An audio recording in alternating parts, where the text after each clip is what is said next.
S&S Discount Tire Pros provides quality tires and auto repair in Alexander City and Dadeville. Give us a call at 256-215-8822 or visit us at one of our Central Alabama locations today. I'm Caleb Brooks with the Central Alabama Voice, and I'm now joined by David Jones, who does a lot of different things and is now really taking on a role in leadership development and speaking to people and kind of giving different type of motivation to businesses and athletes and all that type of stuff. And you also were a former coach. You coached in the Alabama High School Athletic Association and did that for many years, and as well as being a jazz singer. And so, I mean, you're a man of many hats and many traits. And first off, kind of want to start with just, giving people really a background of yourself. I'm sure some of these people that are watching this have seen you on Auburn Blitz with our programming and stuff here recently. Give us a little bit of a background about yourself, really where you're from and how you kind of developed into what you're doing now. Okay, well, the long version, I'll try to condense. I was born in Fairfield, Alabama, which is a suburb of Birmingham, the steel mills. Mm-hmm.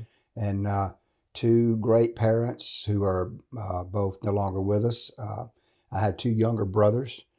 I graduated from Fairfield High School. In high school, I was involved in sports a little bit, but not football. I was pretty small in high school. So I played some basketball, wrestled, involved in sports and music. I picked up the trumpet in the 7th grade. So from there, I started junior college, Walker Junior College in Jasper. I think it's Bevel State now. Mm-hmm.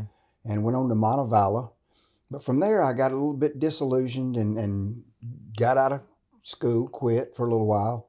I actually traveled in a gospel singing group for several months. That's where I met my wife. And so we've been married 41 years. We have 2 children and 6 grandchildren.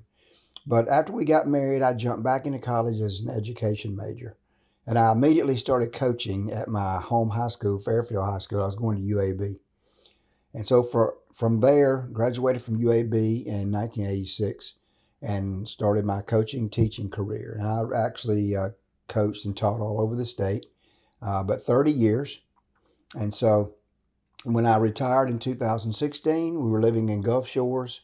We'd been in Gulf Shores for 21 years. That was my last 17 years of teaching was at Gulf Shores. I moved to Gulf Shores from Prattville High School when they opened the school in 99. So I hadn't been at Gulf Shores since I was one of the first people with a key to the school, key to the gym there. And of course now Gulf Shores has grown. Yeah. But when my wife retired this past December, I had been kind of elbowing her to come up this way. We have land up here, some hunting land. We bought like 3 years ago. And when I began to come up here about once a month just to check on everything, cut my grass, whatever, I began to get out in the community, eat in some of the restaurants, get to know a lot of the people. And I just fell in love with this area. I mean, you live in this mm-hmm. area. And so even though we moved farther away from the grandkids, which is a little difficult, we love it here. And we'll get into my leadership, how that transpired a little bit later. But that's basically the condensed story. Enjoyed my teaching, coaching. I coached football and basketball. And my son was a professional baseball player. So we kind of covered the 3 major sports in our house. And my daughter played high school basketball as well. So, and my wife worked in the orthodontics field for 35 years. So we're here now, love it here. And I just want people to get to know me so that I can begin to add value to their businesses, schools, athletic teams, and in the leadership realm. Kind of talk about the leadership realm, how you really got into it and how much, your time as a coach and getting to be a part of all that has really kind of shaped you doing what you're doing now as a leadership, developer and motivational speaker and that type of stuff. It did shape me, Caleb. It was a natural progression for me. My last teaching assignment was the health teacher at Gulf Shores High School. I taught high school sophomores health education. And I was always leery of the rows of desks. I always just broke out in a cold sweat when I'd walk in a classroom, just those rows. So we fixed our classroom up in the round. And I would be in the middle. And it was a lot of hands-on, a lot of projects, a lot of discussion.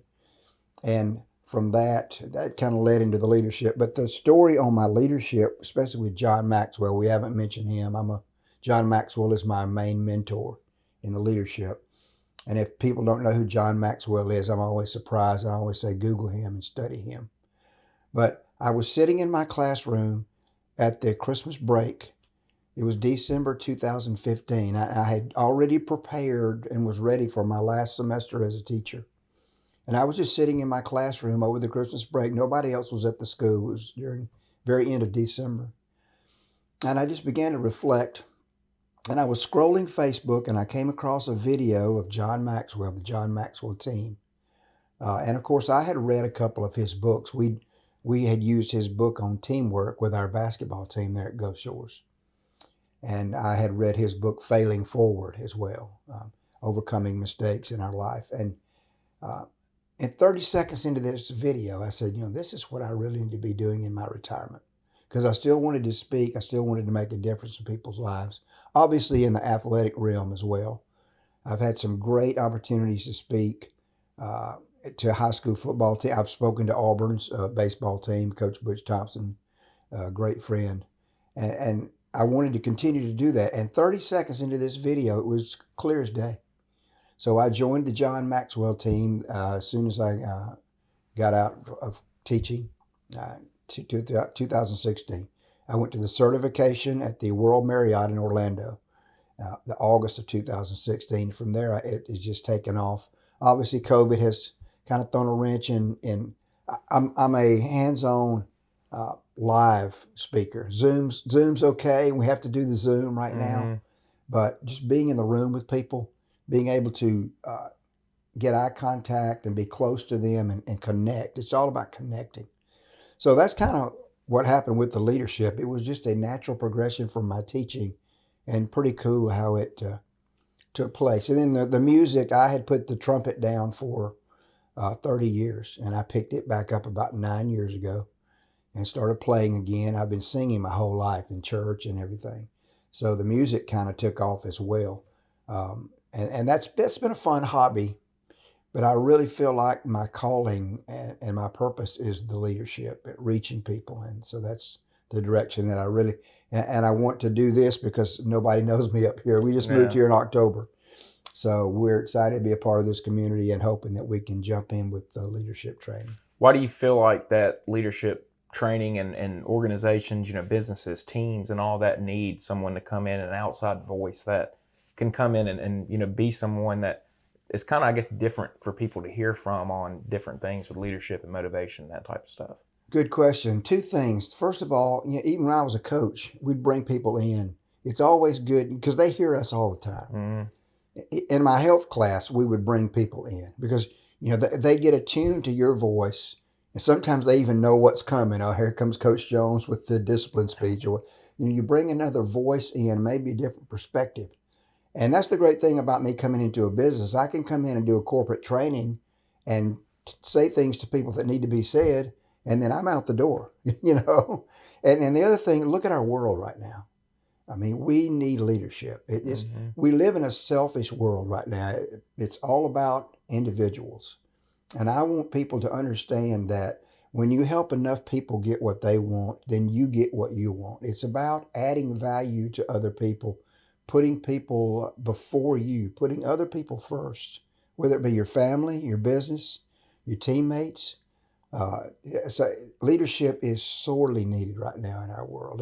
And when you have a story, when you have unique things to say to people, it's not like I just want to show up and people listen to me for a few minutes and go, oh, that was good. I enjoyed it. I want to connect with people in such a way that they want to go out and add value to other people and change their world.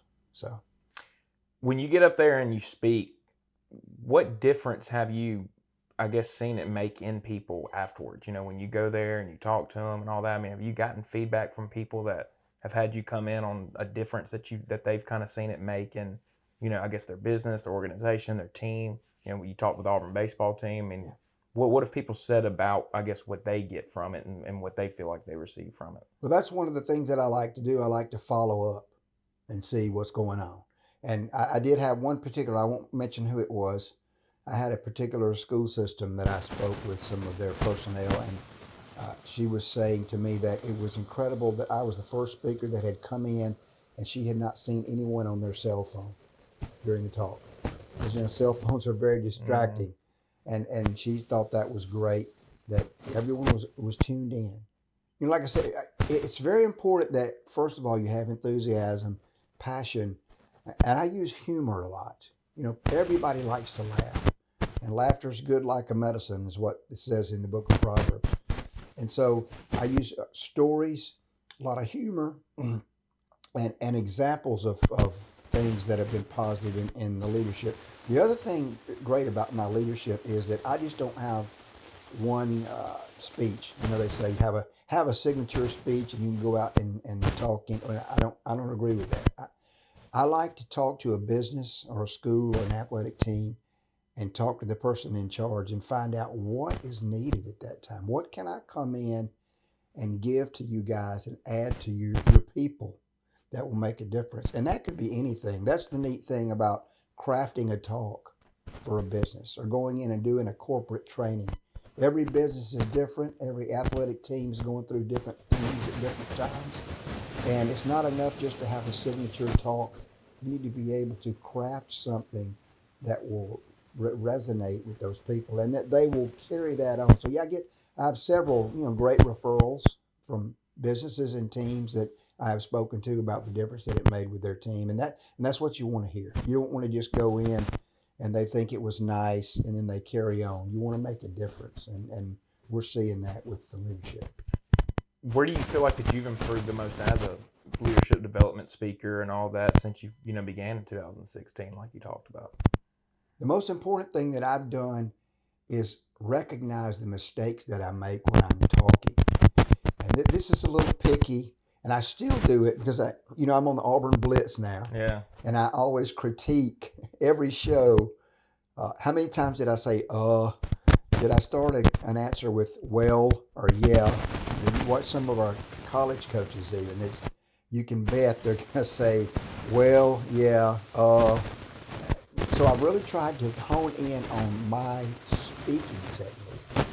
Also, using the pause. Just some speaking techniques that I didn't even use when I was teaching that I wish I had. So, because we all want to continue to learn. I want to get better. You do too as an interviewer, right? This is what you do for a living. I know you want to continue to get better doing this. You do a great job, by the way, and I enjoy it. But always critiquing ourselves.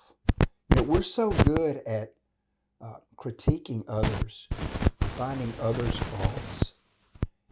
I have tried to flip that and critique myself and find my faults in my life, in my speaking technique as well. The other thing that I really improved on as a speaker is just studying people like John Maxwell, Simon Sinek, Patrick Lencioni, John Gordon, The Energy Bus. I don't know if you've read that book. Great book. Studying those people that are mentors to me has really just expanded my knowledge. And knowledge is great, but knowledge is only as good as you apply. So I'm trying to apply all that as well as a person. So for people that are wanting to get in touch with you, have you come in and speak with them, what's the best way to try and contact you and to get in touch with you to get you in? Well, they can Google my business. It's David Jones Leadership Consulting. If you just Google that. I also have a Facebook page. It's David Jones Leadership Consulting. And they can contact me on that. And if they're local, obviously my phone number is on both of those. They can call.